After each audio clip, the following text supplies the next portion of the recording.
Shalom saudaraku, kali ini saya ingin menyampaikan renungan berjudul Akulah Tuhan, Juru Selamat dan Penebusmu. Untuk itu silakan subscribe, share dan like renungan ini. Tuhan memberkati. Akulah Tuhan, Juru Selamatmu dan Penebusmu, yang Maha Kuasa, Allah Yakub. Yesaya 60 ayat 16 bagian B. Siapakah Juru Selamat itu? Juru Selamat adalah orang yang menyelamatkan orang lain dari bahaya, penindasan hukuman atau kebinasaan. Pada perjanjian lama, pribadi yang disebut juru selamat adalah Tuhan atau YHWH, sesuai ayat di atas.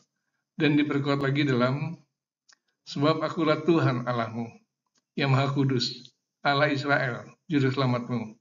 Yesaya 43 ayat bagian 3, bagian A. Namun gelar itu kini diberikan pada Yesus dan menjadi dasar iman orang Kristen, bahwa Yesus adalah Tuhan dan juru selamat mereka. Seorang malaikat berkata kepada gembala, hari ini telah lahir bagimu juru selamat, yaitu Kristus, Tuhan di kota Daud. Lukas 2 ayat 11. Hanya Yesus yang dipercaya sebagai juru selamat, yang sanggup menyelamatkan manusia dari kebinasan kekal. Dan keselamatan tidak ada di dalam siapapun juga, selain di dalam Dia.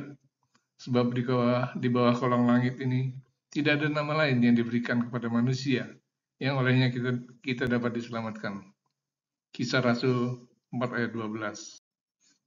Mengapa manusia membutuhkan juru selamat? Alkitab menulis, karena semua orang telah berbuat dosa dan telah kehilangan kemuliaan Allah. Roma 3 ayat 23.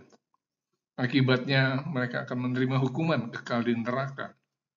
Mereka membutuhkan pertolongan agar terbebas dari hukuman itu. Namun karena tidak bisa menyelamatkan diri sendiri melalui kesalehannya, manusia membutuhkan juru selamat. Mengapa dihukum di neraka? Seorang dokter bertanya, mengapa kalau tidak percaya pada Yesus, manusia dihukum di neraka? Bukankah itu berarti Tuhan memaksakan kehendaknya dengan ancaman neraka? Saya menjawab, jika ada pasien kritis, tapi pasien itu menolak pengobatan dari dokter, lalu dokter berkata, jika tidak mau diobati, Bapak bisa mati. Apakah dokter sedang mengancam dan memaksakan kehendak? Dia terdiam. Akibat dosa, manusia kini sedang berjalan menuju penghukuman kekal di neraka. Namun karena begitu besar kasih Allah akan dunia ini, sehingga Ia telah mengaruniakan anaknya yang tunggal, supaya setiap orang yang percaya kepadanya tidak binasa, melainkan beroleh hidup yang kekal. Yohanes 3 ayat 16. Allah menawarkan penyelamatan melalui iman. Jika percaya, orang itu akan selamat. Jika tidak percaya, dia akan binasa. Itulah tawaran kasih, bukan ancaman.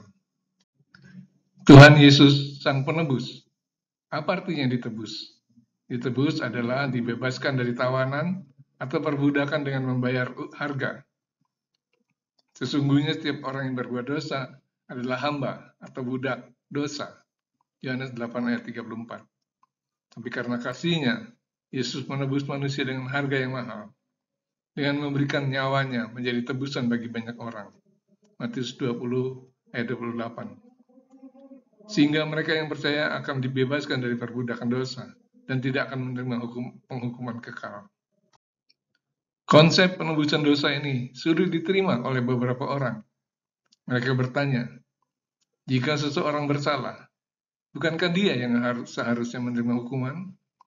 Jika hukumannya ditimpakan pada orang lain, bukankah itu melanggar keadilan? Bahkan ada yang sesumbar, saya siap menerima hukuman di neraka akibat dari dosa saya. Itulah sikap seorang jantan, berani berbuat, berani bertanggung jawab. Itu pernyataan terbodoh, bukan bertanggung jawab. Janda terhukum yang dibebaskan. Ada seorang janda miskin dibawa ke pengadilan karena mencuri singkong.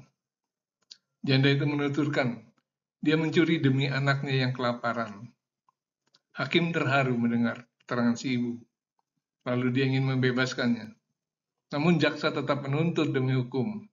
Akhirnya hakim memvonis sang janda harus membayar denda 1 juta rupiah Jika tidak akan dihukum kurungan selama 3 bulan. Jaksa pun menerima keputusan itu. Selesai sidang, hakim mendatangi janda itu dan memberinya 2 juta rupiah dan berkata, "Ibu, bayarkan 1 juta untuk denda dan 1 juta untuk ibu beli makanan. Bebaslah ibu lagi tadi karena hakim telah membayar dendanya." Perhatikanlah bahwa hakim itu bertindak sesuai keadilan, tapi juga disertai belas kasih, karena ia telah menanggung kesalahan si janda.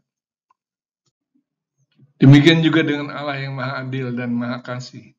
Dia tetap menjalankan keadilan pada manusia berdosa, namun membebaskan mereka karena dosa mereka telah ditanggung oleh Yesus.